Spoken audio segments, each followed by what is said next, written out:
Welcome everybody to Ringside Wrestling Entertainment. This is Joel Perez here for your Monday Night Raw review for the date of July 3rd, 2017. We are here as fireworks are going off in the background. Thanks a lot, New York. It's still July 3rd, motherfuckers. Might be 11:30.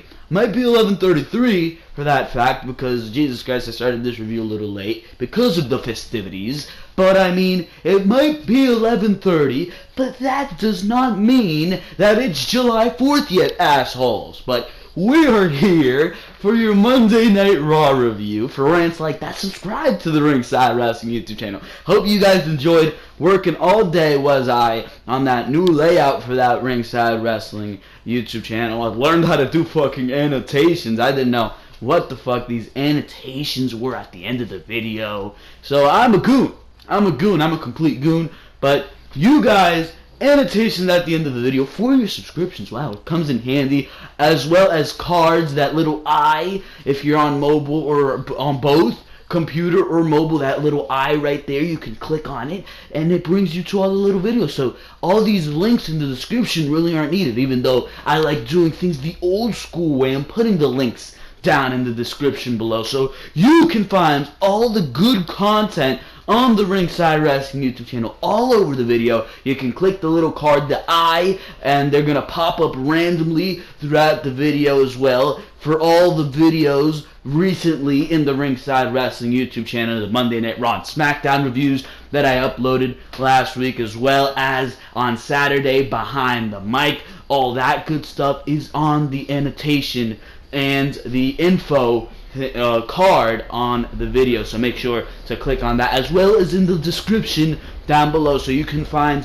and you can get easy access to all the other content. And there's a lot of other content, 200 videos, over 200 videos on the Ringside Wrestling YouTube channel. Make sure to go check all of those things out, and of course leave a subscription and a like and a comment on the Ringside Wrestling YouTube channel, because it sincerely helps out a lot. But we're not talking about the Ringside Wrestling YouTube channel. We're talking about Monday Night Raw here tonight. And how was Monday Night Raw here tonight? Answer to that question was not very good. Was Monday Night Raw here tonight? Terrible show what we got here tonight. Besides the usual good consistent stuff, Enzo and Cass, that went 15 minutes. Good stuff there. We got Samoa Joe and Brock Lesnar. That went like 5 or 7 minutes. Good stuff there. Very good stuff there. Fantastic stuff there, for that matter. You got Braun Strowman and Roman Reigns. Last 10 minutes of the goddamn show. Good stuff there. What does that equate to? Half an hour of good stuff. How much, or how good, or how long, I should say. There you go. How long is this show? This show is 3 goddamn hours. 3 goddamn hours is Monday Night Raw, and I was only able to find 30 minutes of good content. You know what that equates to? A fucking shitty show. A shitty show. That's what that equates to, bro. That's what it equates to. A shitty motherfucking show. And that's exactly what this was here tonight. This was supposed to be a go-home show to Great Balls of Fire. I mean, considering the name of the pay-per-view, I'm an asshole for expecting anything out of Monday Night Raw. Considering the quality of Monday Night Raw we've gotten over the past couple weeks, I'm an asshole for expecting anything good out of Monday Night Raw. But a shitty show here tonight. This show, like always, sending you home with goddamn AIDS. It's the feeling of finding out that you have goddamn AIDS is Monday Night Raw here tonight. Just awful, like every single goddamn week. And what do you expect? What do you expect? We're going into a pay-per-view under the name of Great Balls of Fire. You got Bray Wyatt in the middle of a fucking desert doing God knows fucking what, fucking writing poems, giving you some rhymes. Who gives a fuck, bro? Who gives a fuck? Nobody cares. Mediocre, unoriginal, uninspiteful garbage, bro. Garbage. That's what this show was. And that's what it is every week. And I'm not going to go on this rant because far too many times have I gone on this rant. So let's just go over the show. They were in Phoenix, Arizona. Shitty fucking crowd. Shitty goddamn crowd tonight. evoked no excitement in this goddamn show. And you know what? I don't even fucking blame them. Because you were given a show that's gonna have you sitting on your fucking hands, bro. Nothing here. Nothing here tonight. So, shitty crowd, shitty storylines, or mediocre storylines, and mediocre in this day and age equals shitty because you don't settle for mediocrity. And if I'm giving you the truth, this show, everything about it, besides Samoa Joe and Brock Lesnar, besides Enzo and Cass, and besides Braun Strowman and Roman Reigns, or Braun Strowman I should say, everything about the show was mediocre garbage. And there's no doubt about it, there's no sugarcoating it, this show was garbage here tonight. We started off with something good, and from there we went to shit. Enzo Amore came out. Enzo Amore came out to start off Monday Night Raw. Enzo cut a great promo here. Very passionate promo. Enzo said that over this past year, he's been knocked out on pay-per-view, beaten up in hotel rooms, stranded naked in hallways, thrown through glass, and thrown down that entrance ramp. But he took it because Cass, Big Cass, had his back. Or so he thought. But all Cass did is watch because Cass didn't care about him. He said that Cass took advantage of the fact that he has a mouth of gold, and tonight his mouth goes platinum. He said there's nothing he or Conor McGregor could do that hasn't been done. What are they going to do, knock him out on pay-per-view? It's been done. He might not be the biggest or the fastest, but he damn sure is one of the toughest men to step through those ropes, and that's because every time he has been knocked down, he gets back up. He says he's grateful for all those kids who wear his shirts and his chains because it puts the food on the table.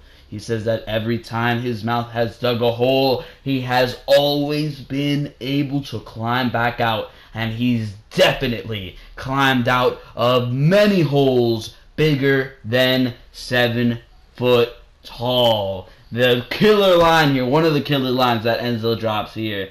He says that Big Cass is just a 7 foot catchphrase that Enzo made up. That one was a big burn. I like that one. That one was very good. Another one, he says that at the end of the day, when Cass reads the merchandising check, it will read 0 dimes unless he wears a shirt that says Casshole. That one made me laugh my ass off. He dropped the mic. He said, you know what? I'm not done. I have some more things to say. Picked it back up.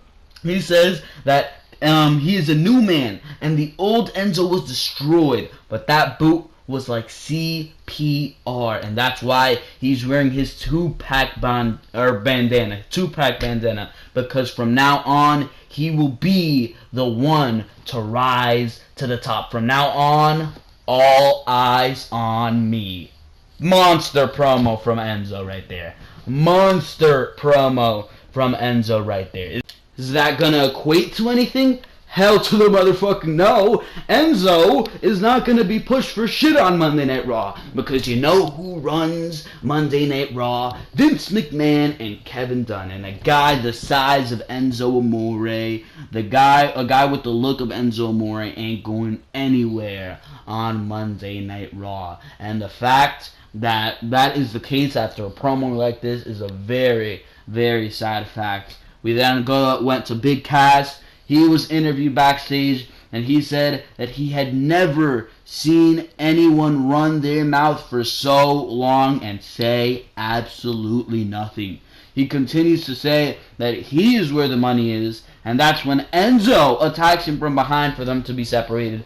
I like this because Enzo cut a monster promo, and they followed up on it with Enzo actually getting some offense on Cass. He attacked Cass from behind, actually took Cass off his feet before they were separated. So this is going to be a good match to watch out for, but I don't see this going any other way than a squash match. That's what this is going to be. It's going to be a fucking squash. And that's very, very unfortunate, because after that promo, Enzo is looking like $1 million right there. And it really goes to show you the potential that Enzo and Cass could have had as a tag team if WWE would have focused on making Enzo more serious, like he was in NXT, more serious when he needed to be. If WWE was focused on making Cass that big aggressor in the tag team, they really could have gone far if they would have been booked correctly, and they would have been tag team champions if they would have been booked correctly. But obviously, WWE didn't do that, and now what I still think is too soon, and I was talking about this on Behind the Mic when we were reporting what would happen to Cesaro and Sheamus. I reported it on Saturday, or I was talking about it on Saturday when we reported what was going to happen to Cesaro and Sheamus. Cesaro and Sheamus are going to be split up. Sheamus is taking a 2-month hiatus to go film a goddamn movie with this motherfucker who was in Transformers. He was on Raw last week, the motherfucker who Sheamus is working with. So that team is going to be split up. That's going to leave you with the Revival and the Hardys as your only 2 teams, and Heath Slater and Rhino as your only 3 teams on Monday Night Raw. Enzo and Cass really could have been useful in that tag team division. They really could have shined in that tag team division.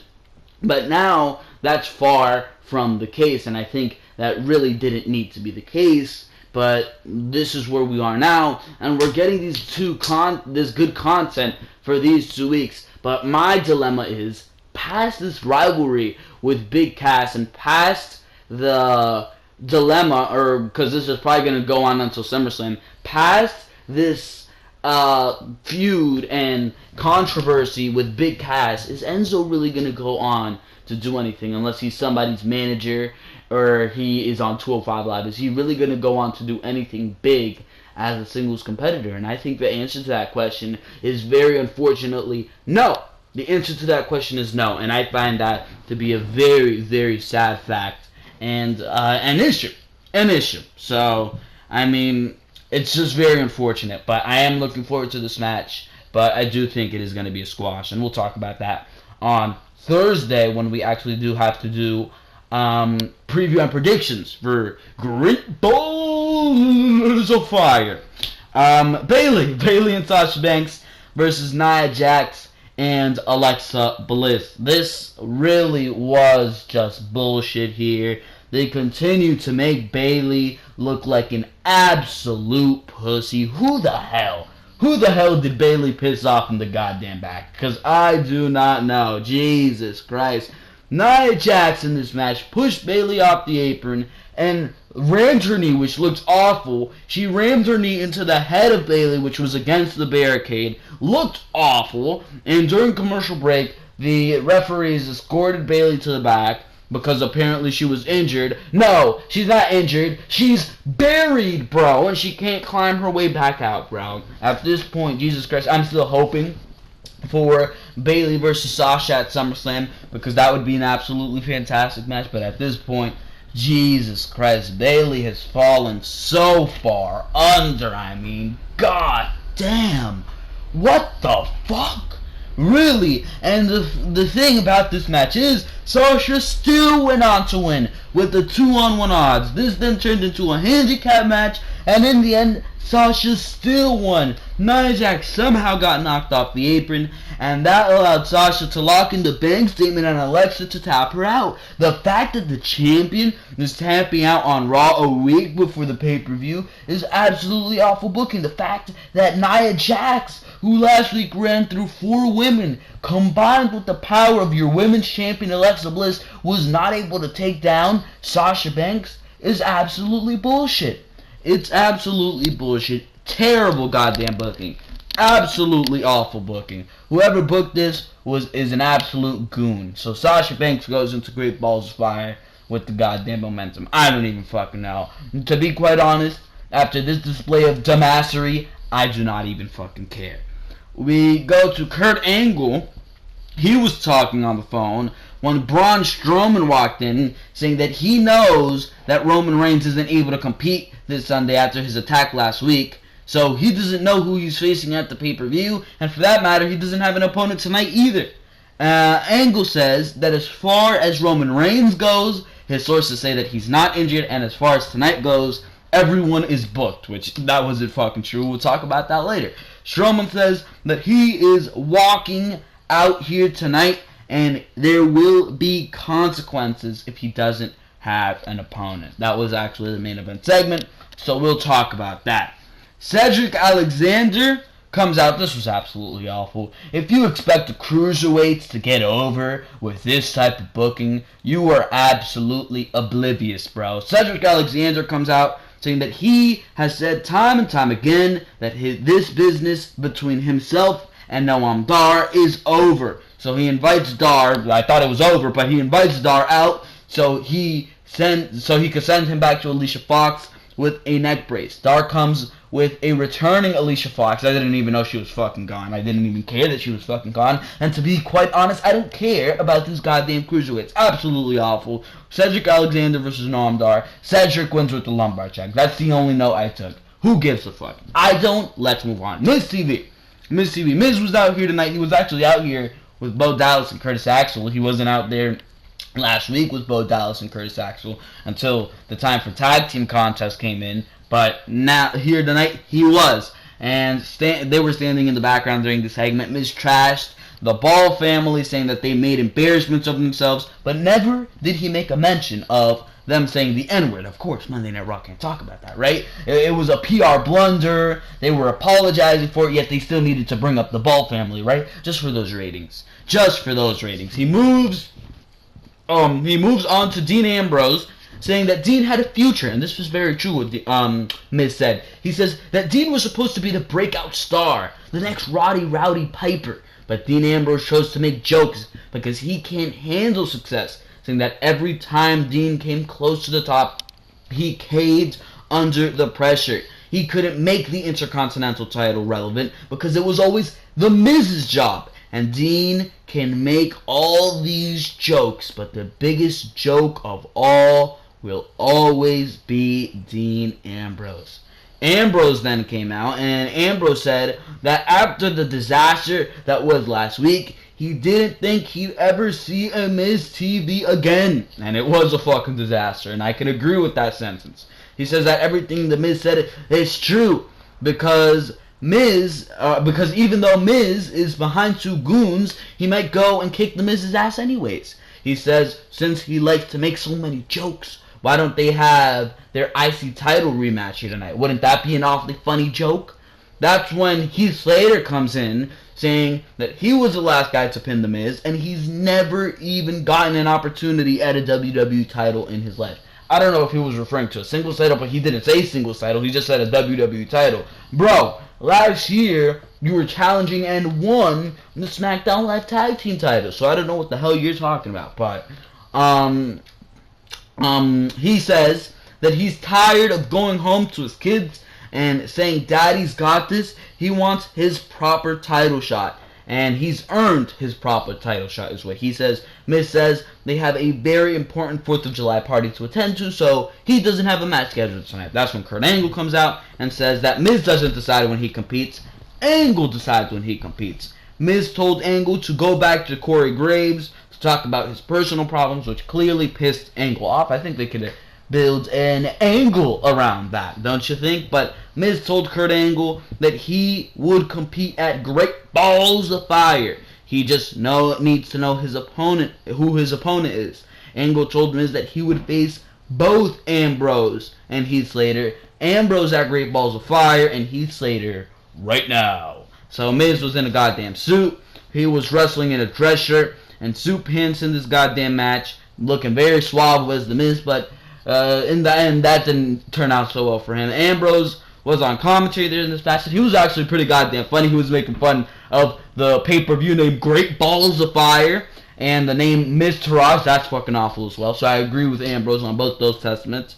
Miz's pants were ripped right on the ass. Thankfully, he was wearing some goddamn underwear. Remember TLC last year? I think it was AJ Styles' pants ripped. You were looking at his bare ass during that goddamn match. Miz, he has the courtesy to wear some underwear, at least, does the Miz. But this was actually a quite goddamn good match. This was actually a quite goddamn good match with Heath Slater even getting a power slam off the second turnbuckle. Fantastic looking move right there for Heath Slater. The 30 people at ringside, you got Curtis Axel, Maurice, Bo Dallas, all these fucking Rhino was outside. They actually came out to Miz's aid with Axel and Dallas taking out Rhino. That distracted Heath Slater for the skull-crushing finale. And after the match, they attacked Ambrose as well, hitting him with the back suplex into a neckbreaker. And then, of course, The Miz took and hit Ambrose with the skull-crushing finale. I like the fact that Curtis Axel and The Miz, or Curtis Axel and Bo Dallas, are being given a role on Monday Night Raw. That's obviously an upside here. But besides that, there's nothing really relevant happening here. Like, I mean, who cares? Who gives a fuck? Jesus Christ, I don't care.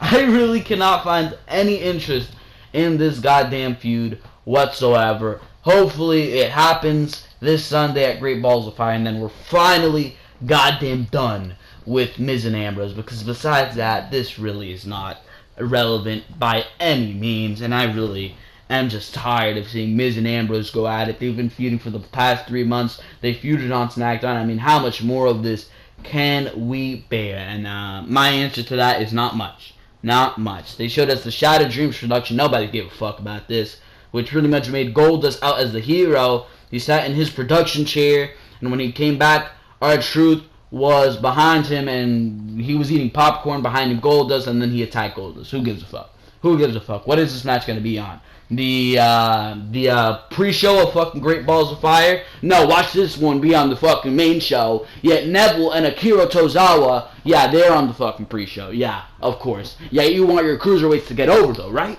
Nah, motherfucker. No.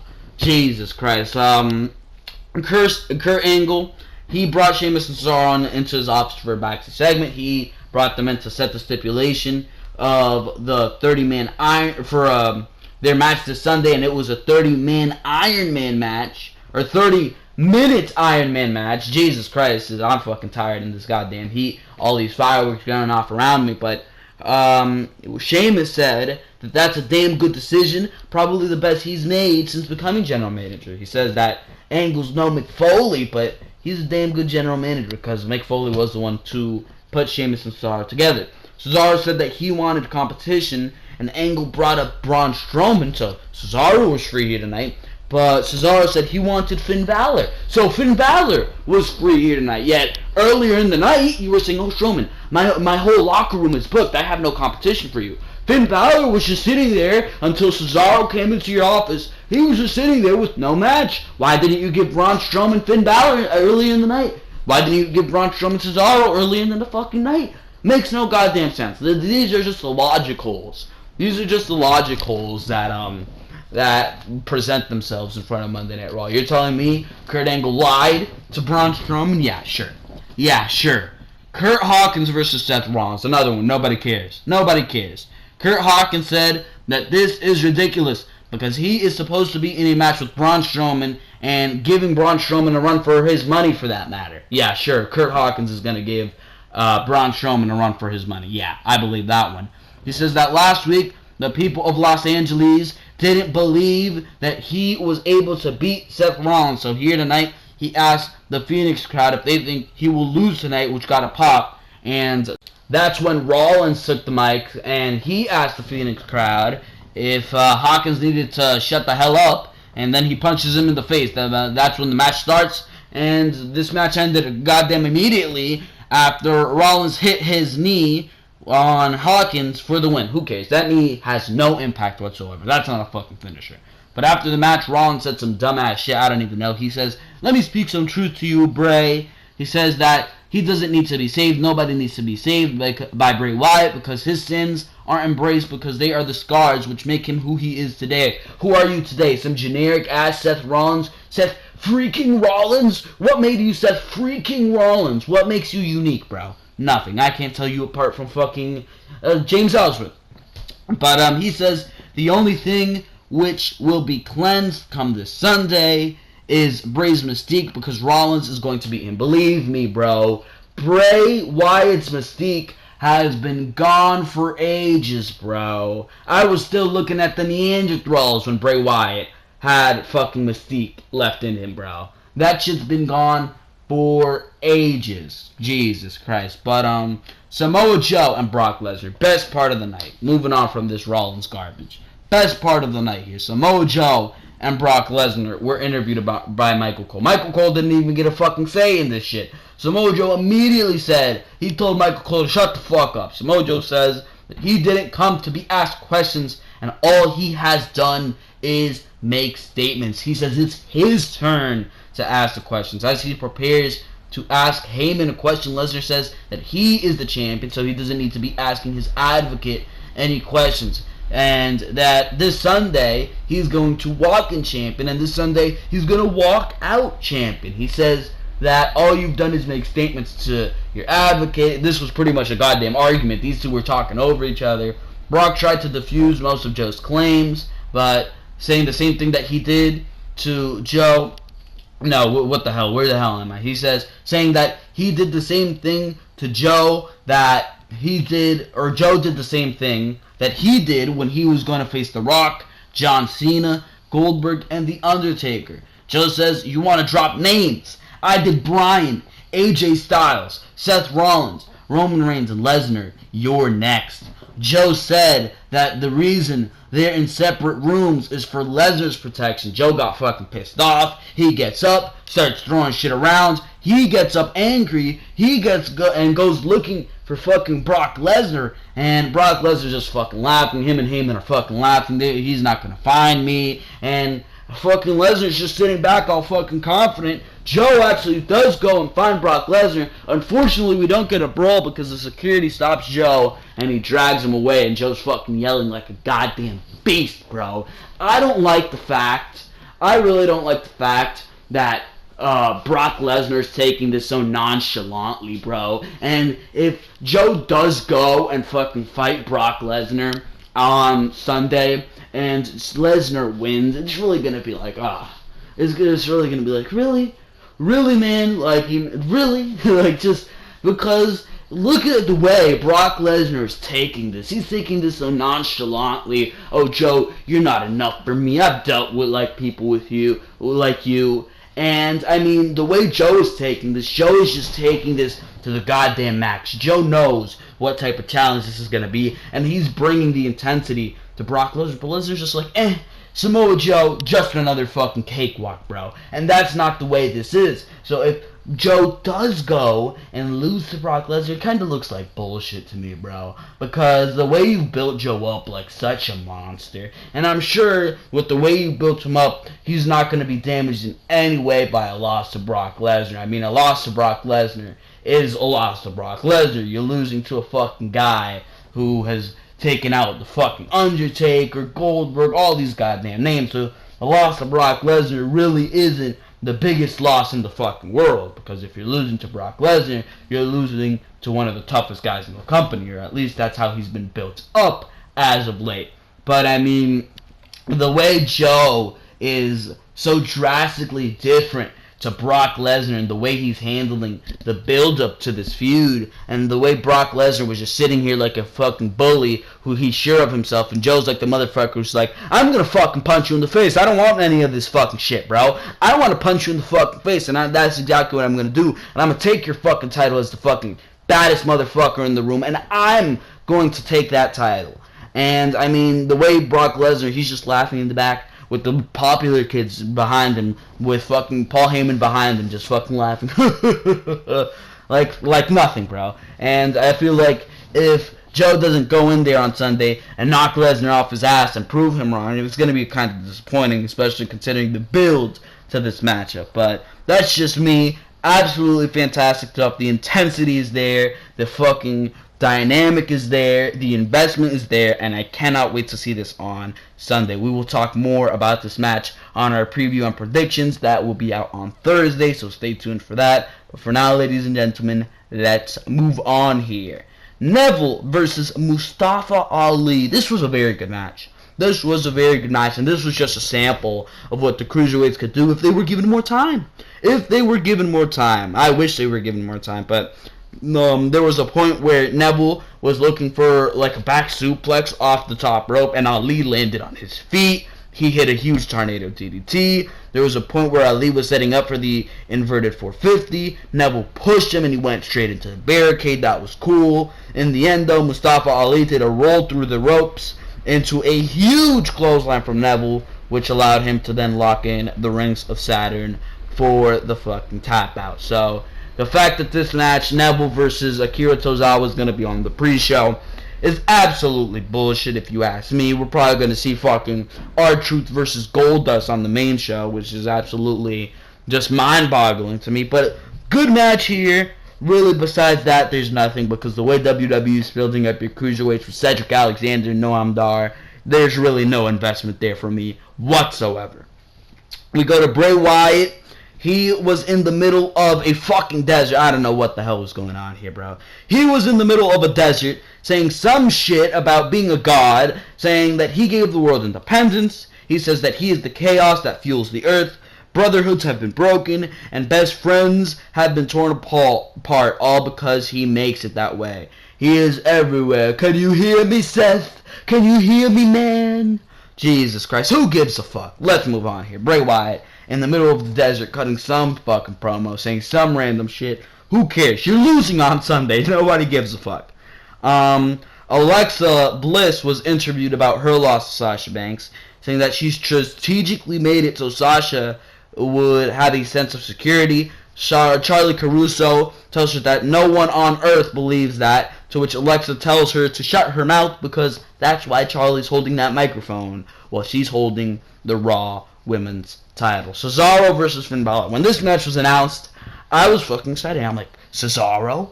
Finn Balor? You know how good those two guys are in the ring? Really nothing here, bro. Really nothing here. The Hardys were on commentary for the match. Pretty standard stuff here between these two guys until Elias Samson came out playing his guitar, tripped up Balor. That allowed for the Hardys to come down and start a brawl with Cesaro and Sheamus, or Sheamus and Elias Samson, allowing Balor to hit the coup de grace. And 1, 2, 3. Can someone explain to me why these two guys are fucking feuding? What? Balor interrupted a fucking guitar playing session of Elias Samson. That now warrants a feud? That warrants a fucking feud to you? This is absolutely bullshit. Nobody cares. Nobody cares about this feud. And the fact that these two talented guys are in the ring together, this is how you're going to build a match between these two talented individuals, because Balor interrupted goddamn Elias Samson later in the night. Elias Samson attacked Finn Balor. Finn Balor never made a comment on that. There has not been a single promo between any of these two guys addressing each other. They have not addressed their fucking beef. There's no reason for these guys to be fighting, if you ask me. It makes no goddamn sense. No goddamn sense whatsoever. But, I mean, who cares? Who cares? Generic bullshit. Why these two feuds are being combined, I don't know. Why this even fucking matters, I don't know. Let's move on to the main event segment. Best thing we've seen on this show for fucking 2 hours at this point. An ambulance backed into the arena as Braun Strowman came out. He said that he's going to destroy Roman Reigns on Sunday, but here tonight, he wants competition. Titus O'Neil said that on a normal night, he wouldn't have come out here and brought out competition for Strowman, but tonight is a Titus Worldwide night, so he brought out Apollo Crews. This was an actual exciting match. I mean, Apollo Crews getting a main event spot. Who the hell would have thought, bro? Who would have thought? But Apollo Crews versus Braun Strowman. There was a point in this match where Apollo Crews tried to make a comeback. It was the point of the fucking match. Jesus Christ. Apollo Crews tried to make a comeback because Strowman clearly was fucking dominating him during this entire match. But Strowman fucking in midair, as Apollo Crews is looking for his fucking standing moonsault, in midair, Strowman takes his boot and boots fucking Apollo Crews, swats him out of the fucking way like a goddamn mosquito. Looked absolutely brutal. From there, Strowman power slam, 1, 2, lifts Crews head up. Another power slam, 1, 2, lifts Crews head up, and then another power slam, 1, 2, 3. Of course, after the match, he looked for another fucking power slam. Titus O'Neil said no, pushed Apollo Crews off of Strowman's grasp. He gets in the ring, tries to brawl with Braun Strowman, but falls to the power slam. He then takes Apollo Crews, threw him in the ambulance, dragged him through the crowd, threw him in the ambulance, and when the ambulance didn't move, Strowman hit that shit, signaling it to move, signaling the driver to move. The ambulance didn't move, and who was the driver? He goes, who's in there? Who's in there? Who the fuck do you think is in there, motherfucker? Roman Reigns pops out, bah, right hands. They start to brawl. Strowman takes advantage for a little while, but of course, the super god, Roman Reigns, takes fucking advantage, spears Strowman off of the set, through a table, and still, at the end of the night, Strowman looks like a legit badass beast, still finds his way up onto the ambulance, and he still remains tall. So that's how Monday Night Raw ended here tonight. That was a cool brawl. The spear off of the ramp onto the tables, into the conveniently set up tables, was pretty cool. And the way Strowman still got up and he was still able to get on his feet, despite the fact that the commentators played up how Roman Reigns to win on Sunday actually needed to get Strowman into the ambulance, and how he would have to drag Strowman's big ass body into the ambulance. It was all pretty goddamn cool. But besides that, there was really nothing on this goddamn show. I love the intensity in all these feuds. I love the intensity that Reigns and Strowman bring to the goddamn table in their feud. I love the legitimacy that the Brock Lesnar and Samoa Joe feud has brought. I love the fucking realism, or not the realism, the storyline that Enzo and Cass had brought to their feud. But besides those three feuds, everything else on Monday Night Raw is generic, mediocre, rubbish, garbage, and you cannot ignore that fact. And for that very reason, this show gets like a 3.5 out of 10.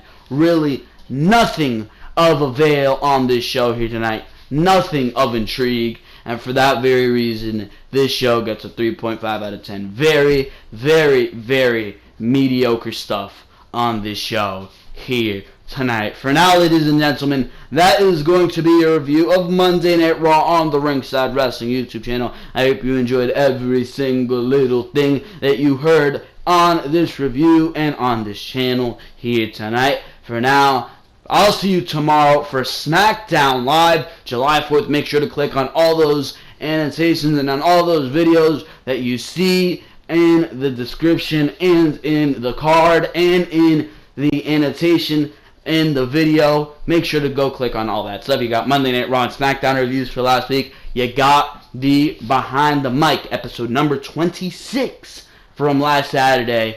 That's all the content that was uploaded this week. This week is going to be a more busy week. We got Great Balls of Fire on Sunday. And, of course, we have preview and predictions for Great Balls of Fire on Thursday, as well as Saturday Behind the Mic. And tomorrow, Tuesday, July 4th, we have got Smackdown Live. So make sure to stay tuned for all those videos and reviews, because for now, ladies and gentlemen, this has been Joel Perez of Ringside Wrestling Entertainment. Make sure to like, make sure to comment, and make sure to subscribe for all of these reviews for everything having to do with WWE and the wrestling world. Make sure to stay tuned to Ringside Wrestling Entertainment. For now, ladies and gentlemen, this has been Joel Perez, and for now, I am out of here. Thank you very, very much for watching this video. I'll see you next time, right here on the Ringside Wrestling YouTube channel.